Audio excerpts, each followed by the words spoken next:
Denotification ಕೇಸ್ನಲ್ಲಿ ಎಚ್ಡಿಕೆಗೆ ಹಿನ್ನಡೆ. HDK ಸಲ್ಲಿಸಿದ್ದ ಅರ್ಜಿ ವಜಾಗೊಳಿಸಿದ ಸುಪ್ರೀಂ ಕೋರ್ಟ್. ವಿಚಾರಣೆ ನಡೆಸಿದ ನ್ಯಾಯಾಲಯ ಡಿ ರಿಪೋರ್ಟ್ ತಿರಸ್ಕರಿಸಿ ಆದೇಶ.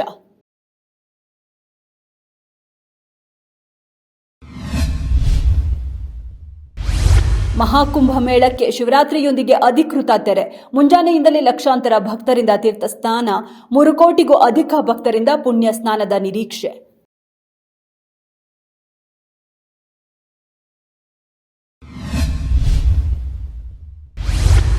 ಎರಡ್ 2022-23ನೇ ಸಾಲಿನ ಆರ್ಥಿಕ ವರ್ಷದ ಲೆಕ್ಕ ಪರಿಶೋಧನಾ ವರದಿ ಸಿದ್ಧ.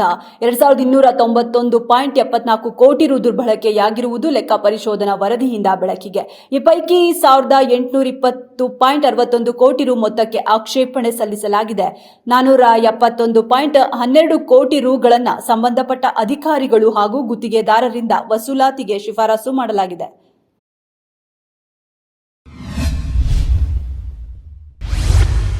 ನಟ ಗೋವಿಂದ್ ದಾಂಪತ್ಯದಲ್ಲಿ ಬಿರುಕು. ಡಿವೋರ್ಸ್ ಪಡೆಯಲು ಮುಂದಾದ ಗೋವಿಂದ್ ಮತ್ತು ಸುನಿತಾ ಅಪುಚ್ಚ ಕೆಲವು ದಿನಗಳಿಂದ ಪ್ರತ್ಯೇಕವಾಗಿ ವಾಸ. ಪರಸ್ಪರ ನೋಟಿಸ್.